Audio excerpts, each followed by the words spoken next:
அதோ போகின்றது காணல் மேகம், மழையை காணவில்லையே. இதோ கேட்கின்றது குயிலின் சோகம், இசையும் கேட்கவில்லையே. இந்த பூமியே பூவனம், எந்தன் பூவிதழ் சருகுதே.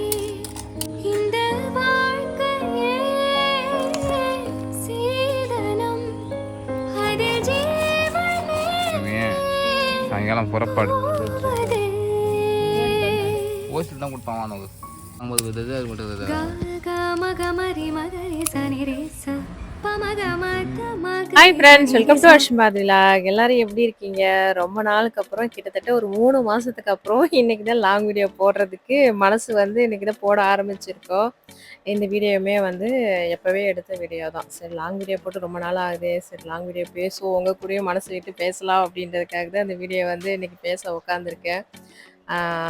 எல்லாரும் எப்படி இருக்கீங்க? நல்லா இருக்கீங்களா அப்படின்னு சொல்லுங்கள். நானும் ரொம்ப நல்லா இருக்கேன். உடம்பு வீடியோ போடலன்னே இன்னுமே அக்காவுக்கு உடம்பு சரியில்லை அப்படின்னு நினச்சிட்டு இருக்கீங்க. உடம்புலாம் சரியாயிடுச்சு. வலிலாம் இப்போ பரவாயில்ல, முன்ன மாதிரிலாம் வலிக்கல, நல்லா தான் இருக்கேன். அப்புறம் ஏக்கா வீடியோவே போட மாட்டீங்க, டெய்லி வீடியோ போடுங்க அப்படின்ற மாதிரி நிறைய கமெண்ட்ஸை வந்து பார்த்துட்டு இருந்தேன். அது என்னவோ தெரியல, வீடியோ போடுறதுக்கு இன்னும் கிட்டத்தட்ட 3 மாசமா நான் ட்ரைபேட் எடுத்து வச்சு வீடியோ எடுக்கல. வீடியோ எடுக்கிற இன்ட்ரெஸ்ட்டும் இல்லை, அந்த மாதிரி தான் இருக்கேன். ஏதோ பெண்கள் வந்து மனசு வச்சா எது வேணா பண்ணலாம். இருந்தாலுமே அந்த மனசு தான் வைக்கணுமே, என்ன பண்றது? மனசு சரியில்லைனா எதுவுமே பண்ண முடியாது இல்லையா? அந்த மாதிரி ஏதோ பண்ணணும்னு தோணலை அப்படின்ற மாதிரி வீடியோ போடக்கூடாது அப்படின்ற மாதிரியே ஒரு மாதிரி, இதுக்கப்புறம் போட தேவையில்ல அப்படின்ற மாதிரி விட்டுட்டேன். போட வேண்டியதாக இருக்குது, அதுக்கப்புறம் கேப் விட்டுடுறோம், அதுக்கப்புறம் போடுறோம், அதுக்கப்புறம் கேப் விட்டுடுறோம் அப்படின்ற மாதிரி. சரி, அதுக்கப்புறம் வீடியோ போட தேவையில்ல போ அப்படின்ற மாதிரி மனநிலைக்கு வந்துட்டேன். அதுக்கப்புறம் ஒரு சில கமெண்ட்லாம் பார்ப்பேன், என்ன காட்சி, ஏன் வீடியோ போட மாட்டேங்க, ஏதாவது பிரச்சனை அப்படின்ற மாதிரிலாம் கேட்குறப்ப சரி போடும் அப்படின்ற மாதிரி தான் பண்ண வேண்டியதாக இருக்குது. இந்த வீடியோவுமே ஒரு வெள்ளிக்கிழமை போல் எடுத்திருந்தேன். நான் கிட்டத்தட்ட ஒரு 2-3 மாதம் இருக்கும்னு நினைக்கிறேன் இந்த வீடியோவை எடுத்து. சரி, லாங் வீடியோ அப்படியே இருக்குது, சரி பேசலாம் அப்படின்றதுக்காக அந்த வீடியோ வந்து எடுத்திருக்கேன். இது வந்து வெள்ளிக்கிழமை போல் எடுத்தது. எப்போவுமே வெள்ளிக்கிழமைனா என்னோடய ரொட்டீன் எப்படி காலையில் இருக்குமோ அதே மாதிரி தான் ஆரம்பிச்சிருந்தேன். இந்த ரொட்டீன் வந்து கிட்டத்தட்ட 3 நாள் இந்த வீட்டுக்கு வந்ததுலேருந்து அப்படியே இந்த ரொட்டீனை தான் வந்து பார்க்குறீங்க. அதே தான் எப்பவும் போல் செய்கிறது தான். எப்போவுமே காலை வேலைகள் வந்து முடியுதுன்னா, எனக்கு நிலைவாசலில் வாசல் தெளித்து கோலம் போடுறது இந்த வேலையெல்லாம் முடிச்சிட்டனாலே என்னோட வேலை வந்து முக்கால்வாசி வேலை முடிஞ்சிச்சுன்னு சொல்லலாம். ரொம்ப நாளுக்கு அப்புறம் இந்த மா மாக்கோலம் வந்து போட்டு வச்சுருந்தேன். போட்டு வச்சுட்டு உள்ளே போய் படுத்துட்டு வந்து காலையில் பார்க்குறேன், இந்த தவக்குள்ள இருக்கு இல்லையா, தவளை, அது வந்து போயிட்டு அங்கங்கே அந்தந்த கோலத்துலேயும் உட்காந்து அங்கங்கே போயிட்டு எல்லா கோலத்தையும் வந்து கலசி வச்சிருக்கு. என்னடா இது, ரொம்ப நாளுக்கு அப்புறம் இந்த கோலம் போட்டோம், இப்படி பண்ணி வச்சிருச்சேன்னு நினச்சிக்கிட்டேன். ஒரு சிலர் சொல்லுவீங்க காலையில் கோலம் போட்டு பூஜை பண்ணாதான் கொஞ்சம் நல்லாயிருக்கும் அப்படின்ட்டு. மாக்கோலம் வந்து நான் எப்போவுமே 6 to 7 பூஜை பண்ணிவிடுவேன். அது அந்த டைமுக்கு போட்டால் கோலம் போட்ட மாதிரியே தெரியாது. நைட்டு போட்டுட்டு நான் படுக்கிறதுக்கு முன்னாடி வந்து போட்டுட்டுனா காலையில் எழுந்திரிச்சு பார்த்தா நல்லா பளிச்சுன்னு இருக்கும். அப்போ போட்டால் தான் மாக்கோலன்றது பார்க்குறதுக்கு நல்லாயிருக்கும். ஏன்னா ஒரு சிலர் வந்து சொல்லியிருந்தாங்க. நான் பழைய வீடியோவில் சொல்கிறேன், கோலம் வந்து காலையிலே போட்டால் தானே, நீங்கள் என்ன நைட்டே போட்டு வச்சுறீங்க அப்படின்ற மாதிரி. நான் வாசல்லாம் அந்த மாதிரி போடுவேன், நிலைவாசலில் இந்த மாதிரி. அதுவும் இந்த மாக்கோலம் மட்டும், மற்றபடி மற்ற கோலம்லாம் வந்து பார்த்தீங்கன்னா கோலம் மாவில் வந்து காலையில் மட்டும்தான் வந்து போடுவேன். ஆடி மாதம் ஸ்டார்ட் ஆகிடுச்சு. ஃபஸ்ட்டு வெள்ளிக்கிழமையே ஆடி மாதம் தான் ஸ்டார்ட் ஆச்சு. எல்லோரும் வந்து குலதெய்வ பூஜை பண்ணியிருப்பீங்கன்னு நினைக்கிறேன். யாரெல்லாம் பண்ணலை அப்படின்றதையும் கமெண்ட்டில் சொல்லுங்கள். கண்டிப்பாக 3வது வெள்ளிக்கிழமை அந்த மாதிரி வந்து குலதெய்வ பூஜை ஃபஸ்ட்டு வந்து ஸ்டார்ட் பண்ணிவிடுங்க. ஏன்னா எந்த ஒரு பூஜையாக இருக்கட்டும், திருவிளக்கு பூஜை பண்ணுவீங்க, அதுக்கப்புறம் பொங்கல் வைக்க இந்த மாதிரிலாம் போவீங்க இல்லையா, அந்த மாதிரி எல்லாம் பண்ணுறதுக்கு முன்னாடி நம்மளோட குலதெய்வத்தை வந்து ஃபஸ்ட்டு வந்து வணங்கிட்டு செய்கிற மாதிரி. அதனால் ஆடி மாதத்தில் ஃபஸ்ட்டு செய்கிறது வந்து குலதெய்வ பூஜையை வந்து செஞ்சு முடிச்சுட்டு அதுக்கப்புறம் எந்த பூஜை வேணால் செய்யலாம். அவங்கவுங்களுக்கு குலதெய்வ பூஜைன்னு ஒன்று இருக்கும். எங்கள் வீட்டில் வந்து பார்த்திங்கன்னா கூழ் வச்சு இந்த புடவெல்லாம் வச்சு படைக்கிற மாதிரி எங்கள் வீட்டில் வந்து குலதெய்வ பூஜைன்னு வந்து ஆடி மாதத்தில் வந்து பண்ணுவோம். 3வது வெள்ளிக்கிழமை வந்து பண்ணுவோம். அது 3வது வெள்ளிக்கிழமை பண்ண முடியாது என்னால் அப்படின்றதுக்காகவே நான் வந்து ஃபஸ்ட்டு வெள்ளிக்கிழமை எல்லாம் படைச்சி முடிச்சிட்டேன். ஒரு சிலர் வந்து பார்த்தீங்கன்னா, நிலைவாசல் பூஜை அப்படின்ற மாரி செய்வாங்க. குலதெய்வ பூஜை. அந்த மாரியும் வந்து செய்யலாம். ஆடி மாசம்னாலே அம்மனுக்கு உகந்த மாசம்னு சொல்லுவாங்க. அதனால அம்மனுக்கு ஆடி போறோம் அப்படின்ற மாரி நெறைய வரும். அதனால என்னென்னலாம் பண்ண முடியுமோ ஆடி மாசத்துல வந்து அந்த பூஜைகள வந்து பண்ணிக்கலாம். இன்னைக்கு காலையிலயே வந்து பூ இல்ல, நெறைய இல்ல. அதனால வந்து செடியில இருக்கிற பூவெல்லாம் வந்து பறிச்சுட்டு இருக்கேன். எல்லா செடியுமே வந்து நெறைய பூ பூத்திருந்தது. எந்த அளவுக்கு பூ பூத்துதோ, அந்த அளவுக்கு இப்போ பூவே இல்லாத அளவுக்கு ஆயிப்போச்சு. இந்த மாவு பூச்சி ஒரு ஒரு செடியா வந்து க்ளோஸ் பண்ணிக்கிட்டே வந்துச்சு. அந்த மாரி இந்த சந்தன கலரு செம்பருத்தி ஒரு பிளேட் நெறைய ஒரு தட்டு நெறையா பறிச்சிருந்தேன். இப்ப வந்து பார்த்தீங்கன்னா, அதில ஒரு பூ கூட பூக்கறது கிடையாது. சரி வெட்டி விட்டா மறுபடியும் துளுத்து வரும். சரி பூ பூக்குன்னு பார்த்தா, அதோட அது க்ளோஸ் ஆயிப்போச்சு. 2வது அந்த சிகப்பு செம்பருத்தி, அதுலயுமே மாவு பூச்சி வந்திருந்தது. அதையும் வந்து வெட்டி விட்டேன். இப்ப அதுவுமே க்ளோஸ் ஆயிடும் போல இருக்கு. இதுக்கு ஒரு தீர்வே இல்லாத மாரி தான் இருக்கு. இப்ப ரொம்ப கஷ்டமா இருக்கு. என்னடா இது இவ்ளோ பூ பூத்திருந்தது. இப்ப எந்த செடியிலுமே ஒரு பூ கூட இல்லையே! அப்படின்ற மாரி ரொம்ப கஷ்டமா இருக்கு. இன்னைக்கு வந்து பூ இருக்கு சாமந்தி பூ. ஆனா இருந்தாலுமே வந்து அது சாமி ஃபோட்டோவுக்கே பத்தாது. கொஞ்சமா தான் இருக்கு. அதனால தான் வந்து கொஞ்சம் செம்பருத்தி பூலாம் வந்து பறிச்சிருந்தேன். எனக்கு எப்பவுமே இந்த பூவெல்லாம் வந்து பார்த்தீங்கன்னா, பூ இல்லாம ஒரு சில டைம் சாமி கும்பிட்டுருக்கேன். ஆனா இருந்தாலும் பூலாம் நல்லா ஒரு மாரி நல்லா வச்சு சாமி கும்பிட்டா தான் கொஞ்சம் மனசுக்கு நிறைவா இருக்கும். அது இல்லாம ஒரு பிரச்சனை என்னன்னா, எங்க தெருவுல இந்த கடைசியில இருக்கிறதுனால பார்த்தீங்கன்னா, எந்த பூக்காருமே வரமாட்டாங்க. அதனால எனக்கு வந்து இந்த கலர் கலரா பூ வச்சு, இந்த ஒயிட் கலர் சாமந்தி வச்சா கூட வந்து ரெட் கலர் ரோஸ் வச்சு, இந்த மாரிலாம் வந்து அலங்காரம் பண்ணி பண்ணி சாமி கும்பிடணும்னு ஆசை. என்ன பண்றது? நம்மளுக்கு கிடைச்ச பூவ மட்டும் தான் வந்து வச்சு பூஜை பண்ற மாரி இருக்கு. மார்க்கெட்டும் போயிட்டு வாங்கிட்டு வந்தா வச்சுக்க, மார்க்கெட்ல செம்ம ரேட்டா இருக்கும். இங்கலாம் வந்து தெருவுல இந்த எடுத்துட்டு வந்து விக்கிறாங்க இல்லையா?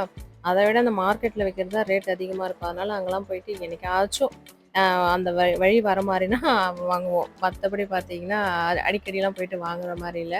ஏதாவது ஒரு பாட்டி வந்து எடுத்துட்டு வந்து குடுத்துருந்தாங்க. அந்த பாட்டியுமே இப்ப ஏன் வரமாட்றாங்கன்னே தெரியல. அதனால பூ பற்றாக்குறை வந்து பார்த்தீங்கன்னா, ரொம்ப அதிகமா இருக்கு. இவர் போய் வாங்கிட்டு வர சொன்னா, ஏதாவது ஒரு பூ மட்டும் வாங்கிட்டு வந்து குடுப்பாரு. அது சாமி இருக்கிற ஃபோட்டோவுக்கு என்னோட இதுக்கு பாதிக்கே பத்த மாட்டேங்குது. மீதிக்கு வந்து பூ இல்லாம தான் பூஜை பண்ற மாரி தான் இருக்கு. இன்னைக்குமே அந்த மாரி தான் பூ கொஞ்சம் பத்தல. அதனால இருக்கிற சாமந்தி பூலாம் வச்சுட்டு, செம்பருத்தி பூ, அதுக்கப்புறம் துளசி கொஞ்சம் கட்டி வச்சிருந்தேன். அத வச்சு இன்னைக்கு எப்படியே வந்து ஃபோட்டோவுக்குலாம் பூ வச்சு முடிச்சுட்டேன். இன்னைக்கு பிரசாதம் எதுவும் பண்ணல. கற்கண்டு, கொய்யாப்பழம், மாம்பழம், வெத்தல பாக்கு இது மட்டும் தான் கொஞ்சமா எடுத்து வச்சிருந்தேன். எப்பயாச்சும் சுண்டல் இதெல்லாம் வந்து ஊற வச்சிருப்பேன். சரி கொய்யாப்பழம், மாம்பழம்லாம் இருக்கா? சரி அத வச்சு பூஜை பண்ணிக்கலான்றதுக்காக எதுவுமே சிம்பிளா தான் வந்து பண்ணியிருந்தேன். ஆடி மாசம்னாலே கூழ் ஊத்துறது, பால் குடம் எடுக்கிறது, குலதெய்வ பூஜை, திருவிளக்கு பூஜை, நிலைவாசல் பூஜை அப்படின்ட்டு ஒரு மங்களகரமா பூஜைனாலே பூஜை மாரியே தான் வந்து போயிட்டுருக்கும் இந்த ஆடி மாசமே. அடுத்ததா வந்து எல்லாரும் வரலட்சுமி பூஜைக்காக எல்லாம் ரெடி ஆயிட்டு இருப்பீங்க. நானுமே எப்போ வரும் அப்படின்ற மாரி யோசிச்சுட்டு இருக்கேன். அடுத்து எல்லா டைமும் வந்து ஆடி மாசத்துலயே வரும். இந்த டைம் பார்த்தீங்கன்னா, ஆவணி மாசத்துல வருது போல இருக்கு. நான் இன்னும் சரியா வந்து பார்க்கல எப்போ வருதுன்ட்டு.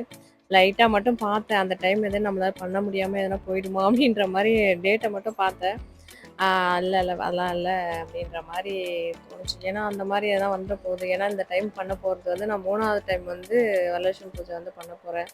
அதனால கொஞ்சம் பயந்துட்டே இருந்தேன். பரவால்ல இந்த டைம் வந்து கொஞ்சம் 20 தேதிக்குள்ள தான் வருது. அதனால பிரச்சனை இல்ல அப்படின்ற மாரி பார்த்துருந்தேன். இந்த மாசம் ஆடி மாசத்துல எப்போ வருது அப்படின்ற மாரி, ஆவணில தான் வருது போல இருக்கு. நெறைய பேருக்கு எனக்குமே இந்த வரலட்சுமி பூஜை பண்ணணும் போல இருக்கு. ஆனா எப்படி பண்றதுன்னு தெரியல அப்படின்ற மாரி, பண்ணணும் ஆசையா இருக்கு அப்படின்ற மாரிலாம் நெறைய பேர் போன வருஷம் சொல்லியிருந்தீங்க. கண்டிப்பா பண்ணுங்க. உங்களுக்கு மனசு மனசு இருந்ததுன்னா, பண்ணணும்னு தோணுதுன்னா கண்டிப்பா பண்ணுங்க. நெறைய வந்து இதில பயந்து அப்படிலாம் ஒண்ணும் பண்றதுக்குலாம் ஒண்ணுமே கிடையாது. சாமிக்கு பூஜை பண்ண போறோம். வேற என்ன பண்ண போறோம்?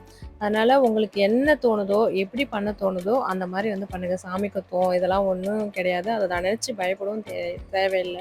அதனால இந்த வருஷம் ஃபர்ஸ்ட் டைம் பண்ண போறவங்க கண்டிப்பா வந்து பண்ணுங்க. அம்மன் அருள் வந்து கண்டிப்பா வந்து அம்மனோட அருள் பரிபூரணமா எல்லாருக்கும் கிடைக்கும். ஒரு சிலர் வந்து இவங்க தான் பண்ணணும், அவங்க தான் பண்ணணும், நோம்பு எடுக்கிறவங்க தான் பண்ணணும் அப்படின்ற மாரி சொல்றாங்க. அதெல்லாம் கிடையாது. யார் வேணா இந்த பூஜைய வந்து பண்ணலாம் அப்படின்ற மாரி எனக்குமே இந்த ஒரு டவுட் இருந்தது. அதுக்கப்புறம் தான் யார் வேணா பண்ணலாம் அப்படின்ற மாரி சொன்னதுக்கப்புறம் தான் நான் வந்து பண்ண ஆரம்பிச்சேன். இந்த வருஷத்தோட 3வது வருஷம் வந்து பண்ண போறேன். அதனால பயப்படாம பண்ணணும்னு நினைக்கிறவங்க கண்டிப்பா பண்ணுங்க. நெறைய பேர் தான் கூட்டு வச்சு நெறைய பிரசாதம் செஞ்சு வச்சுலாம் படைக்கணும்னு அவசியம் கிடையாது.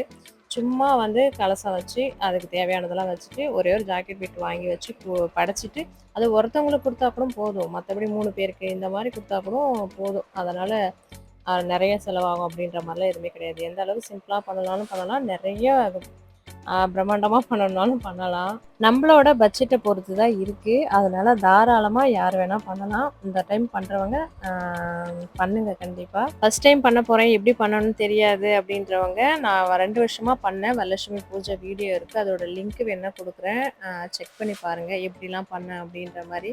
அதனால் பயம் மட்டும் வேணாம், நம்ம குடும்பம் நல்லா இருக்கணும் அப்படின்றதுக்காக தான் இந்த வரலட்சுமி பூஜையை பண்ணுறோம். அதனால் ரொம்ப சந்தோஷமாக ஃபஸ்ட் டைம் பண்ணுறவங்க நல்லபடியாக பண்ணுங்க. பூஜை வேலையெல்லாம் முடிச்சுட்டு அடுத்தது சமையல் வேலைக்கு வந்தாச்சு. இன்னைக்கு வந்து முருங்கைக்காய் போட்டு சாம்பார் தான் வந்து வைக்க போகிறேன். ஏன்னா வெள்ளிக்கிழமைனாலே சாம்பார் தானே.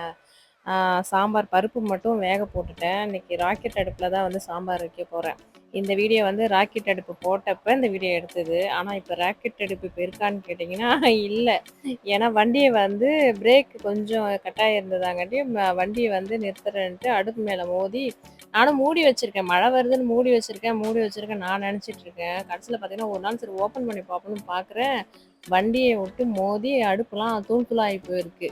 அதனால் அப்போ பற்ற வச்சது தான். அதுக்கப்புறம் வந்து பற்ற வைக்கவே முடியல. எனக்குமே கால் வலி வந்ததா, அதனால கிச்சனுக்கும் இங்கேக்கும் அந்த கடைசிக்கும் அங்கேயும் இங்கேயும் போயிட்டு வர முடியல. அதனாலேயே ராக்கெட் அடுப்பு வந்து பார்த்தீங்கன்னா மூடியே தான் கிடக்குது. அதுவும் இல்லாமல் பத்தாததுக்கு உடஞ்சுமே வந்து போயிடுச்சு. ஆனால் ரொம்ப கஷ்டமாக போச்சு. ஏன்னா ஆசைப்பட்டு அழகாக போட்டிருந்தோம், உடனே வந்து உடஞ்சி போச்சு அப்படின்ற மாதிரி. சரி கொஞ்ச நாள் கழிச்சு வேறு மாதிரி வந்து போடலாம் அப்படின்ற மாதிரி யோசிச்சிருக்கேன்.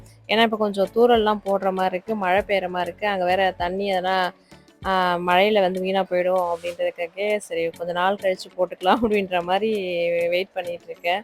வெளியில் அப்படியே எங்கள் சாதம் வேக வைக்கிறது, சாம்பார் வைக்கிறதுலாம் இங்கே போயிட்டுருக்கு. உள்ளே வந்து பொரியல் பண்ணுறது, இந்த மாதிரி சத்து மாவு தொழவுறது, இந்த மாதிரி வேலை போய்ட்டோம். ஆனால் ராக்கெட் அடுப்புனா ராக்கெட் அடுப்பு தான். ஆனால் கடன்னு வேலை ஆச்சு. நான் தான் வந்து ராக்கெட் வேகில் சுற்றணும் போல இருக்குது. அந்த மாதிரி அங்கேயும் இங்கேயும் ஓடிட்டு கிடந்தேன்.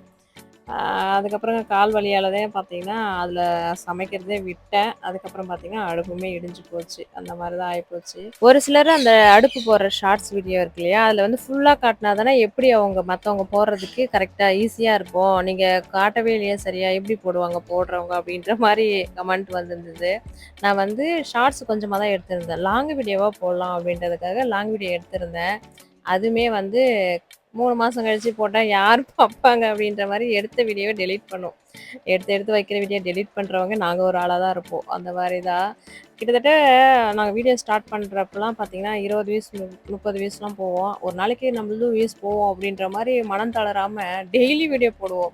ஆனால் இப்போ வியூஸ் போகிற டைமில் வீடியோ போடக்கூடாதுன்ற மாதிரி மனநிலைக்கு வந்துட்டோம். என்ன சொல்கிறதுன்னு தெரியல. என்ன நினச்சா எனக்கே வெட்கமாக இருக்குது. ஒரு சிலருக்கு டக்குன்னு வந்து தோணுதுன்னா இட்லிக்கு வந்து தொட்டுக்கு செய்யறதுனா சட்னி அரைப்பாங்க. எனக்கு வந்து என்ன டக்குன்னு செய்யறதுனா இந்த சாம்பார் குக்கரில் வைப்பாங்க இல்லையா, காயெல்லாம் அரிஞ்சு போட்டு 2 விசில் வச்சு தாளித்து கொட்டுறது, இதான் எனக்கு என்னவோ ஈஸியாக தெரிகிற மாதிரி இருக்கும். அது ஏன்னு தெரியல. இன்றைக்கி பாருங்கள் சாதத்துக்கும் காய் போட்டு சாம்பார் வச்சுருக்கேன்.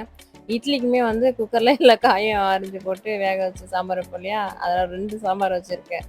எப்படி பாருங்கள், அதான் எனக்கு இன்னும் ஈஸியாக தெரிஞ்ச மாதிரி இருந்தது அப்படின்றதுக்காக 2மே வச்சுட்டு இன்றைக்கி உருளைக்கிழங்கு வேக வச்ச உருளைக்கிழங்கு காய் போட்டு சாம்பார் எல்லாம் ரெடி ஆகிடுச்சு. பசங்க வந்து கிளம்பிட்டு இன்றைக்கி வந்து கொஞ்சம் நேரம் வந்து ரெஸ்ட் எடுத்துகிட்டு கடன்னு காலையிலேருந்து உட்காராமல் வேலை செஞ்சுட்டு அதுக்கப்புறம் அவங்கள அனுப்பி விட்டுட்டு 9 மணிக்கு அனுப்பி விட்டேன்னா கிட்டத்தட்ட 1 மணி நேரம் இல்லை 1 மணி நேரம் 3/4 மணி நேரம் அப்படியே கொஞ்சம் இருக்கிற வேலை எதனா இருந்தாலும் இருக்கட்டும்னு சொல்லிட்டு கொஞ்ச நேரம் உட்காந்து ஃபோன் எதனா பார்த்துட்டு அதுக்கப்புறம் போயிட்டு மீதி இருக்கிற வேலையை வந்து செய்வேன்.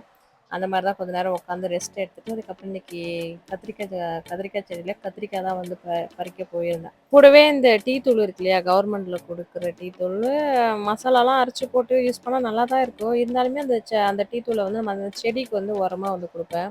அந்த மாதிரி ரோஸ் செடி கொஞ்சம் நட்டு வச்சிருந்தேன் இல்லையா, அது கொஞ்சோண்டு போட்டுடலான்னு போட்டிருந்தேன். இப்போ வந்து கத்திரி செடி இது ஒரு 2-3 மாதத்துக்கு முன்னாடி நட்டதுக்கப்புறம் ஃபஸ்ட்டு பறிக்கிற கத்திரிக்காயே என்னவோ இப்போ இப்படி இருக்குது. ஆனால் இப்போ வந்து செடி எப்படி இருக்குன்னா காயில் வந்து காய்ச்சி செடியே காஞ்சி போய் செடி ஒன்று கூட இல்லாத மாதிரி தான் இருக்குது. இந்த டைம் வந்து பார்த்திங்கன்னா சொல்கிற அளவுக்கு காய் இல்லை. ஏதோ ஒரு 3-4 பறி தான் பறிச்சிருப்பேன்னு நினைக்கிறேன். அதுக்கு முந்தின வருஷம் தான் பார்த்திங்கன்னா அவ்வளோ காய் வந்து காய்ச்சிக்கிட்டே இருந்தது. இந்த டைம் வந்து என்ன காரணம்னா முருங்கை மரத்தோட நிழல் வந்து நிறையா இருந்ததால் போன டைம் வந்து முருங்கை மரம் கொஞ்சம் சின்னதாக இருந்தது, வெயில் நிறையா பட்டுச்சு, அதனால் காய் நிறையா இருந்தது. இந்த டைம் அதோட நிழல்லே இருந்ததால் பார்த்திங்கன்னா காய் அந்தளவுக்கு சொல்கிற அளவுக்கு இல்லை. ஒரு 3 பறியே 4 பறியே பறிச்சிருக்கோம். அதுக்கப்புறம் காயின்றதே இல்ல அதிகமா. அந்த மாரி தான் இருந்தது. சரி கத்திரி செடி தான் அப்படி இருக்கே, பச்சை மிளகா நல்லா காய்க்கும்ன்னு பார்த்தா, பச்சை மிளகா அதுக்கு மேல ஒரே ஒரு ஈனுக்கு கூட பார்த்தீங்கன்னா, இவ்ளோ நீட்டு பச்சை மிளகா தான் காய்ச்சிருந்தது. அதுவுமே வந்து சரியா காய்க்கவே இல்ல. செடி வேணா அப்படியே இருக்கு இன்னுமே. காஞ்சு போச்சு. நான் தண்ணியே ஊத்துறதில்ல. அப்படியே சரி இருக்கட்டும். அடுத்த டைம் பார்த்தீங்கன்னா, அந்த நிழல் இதுக்கப்புறம் வரப்போறதில்ல. முருங்கை மரமும் வேணும். இந்த செடியும் வேணுனா எப்படி ஏதாவது ஒண்ணு இது பண்ணி தான் ஆகணும். சரி அடுத்த டைம் நல்லா வெயில் படுற இடமா பார்த்து வச்சுக்கலாம். சும்மா ஒரு 2 செடி வச்சாலே போதும். நம்மளுக்கு குடும்பத்துக்கான கா கத்திரிக்காய் வந்து காய்ச்சிக்கிட்டே இருக்கும். அப்படின்ற மாரி பிளான் பண்ணியிருக்கேன். பார்ப்போம் அடுத்த டைம் வந்து எப்படி நடக்குது அப்படின்ற மாரி. காய் வந்து பார்த்தீங்கன்னா, இது ஃபர்ஸ்ட்டு பறி காயின்னு நெனைக்கிறேன். எனக்கே மறந்து போச்சு. அதனால வந்து காய் நல்லா பார்க்கறதுக்கே நல்லா கண்ணாடி மாரி இருக்கு. நல்லாயிருக்கு பார்க்கறதுக்கு. சாம்பாரா இருக்கட்டும், காரக்குழம்பா இருக்கட்டும் போட்டதுமே இந்த கத்திரிக்காய் வந்து அவ்வளோ டேஸ்ட்டா இருக்கும். என்னதான் நம்ம இந்த கடையில வாங்கி வச்சிருந்தாலுமே, நம்ம வீட்ல விளைஞ்ச கத்திரிக்காய் போட்டு வைக்கிறப்ப தனி டேஸ்ட்டா இருக்கும் இல்லையா? அந்த மாரி தான் வந்து ரொம்ப நல்லா இருந்துச்சு. நல்லா வந்து ஒரு மாரி நெய் மாரி இருக்கும்னு சொல்லுவாங்க இல்லையா? அந்த மாரி இருந்தது கத்திரிக்காய். அதனாலேயே வந்து நான் அந்த மாரி கத்திரிக்காய் வந்து போட்டு வச்சுர்றது வீட்ல. கத்திரிக்காய் இது போட்டதுலேருந்து பார்த்தீங்கன்னா, கத்திரிக்காய் கடையிலேயே வாங்கல. இதுக்கப்புறம் செடி கொஞ்சம் காஞ்சு போனதுக்கப்புறம் தான் கத்திரிக்காவே கடையில வந்து வாங்கிட்டுருக்கோம். இதோட இந்த விலாக முடிச்சுக்கிறேன். இதுக்கப்புறம் லாங் வீடியோ வந்து எடுத்தா தான். என்னைக்கு எடுப்பேன்னு எனக்கே வந்து தெரியல. ஏதோ இந்த வீடியோ இருந்ததால சரி பேசி போட்டுடலாம் அப்படின்றதுக்காக பேசியிருந்தேன். இந்த வீடியோ எப்படி இருந்ததுன்னு சொல்லிட்டு கமெண்ட்ல சொல்லுங்க. அடுத்தது எந்த மாரி வீடியோ வேணும்னு கமெண்ட்ல சொல்லுங்க. கண்டிப்பா வந்து இதுக்கப்புறம் லாங் வீடியோ வந்து போடுறதுக்கு வந்து ட்ரை பண்ணி பார்க்குறேன். இந்த வீடியோ பிடிச்சிருந்தா லைக் பண்ணுங்க. இப்போ தான் என்னோட சேனலை ஃபர்ஸ்ட் டைம் பார்க்குறீங்கன்னா மறக்காம சப்ஸ்கிரைப் பண்ணுங்க.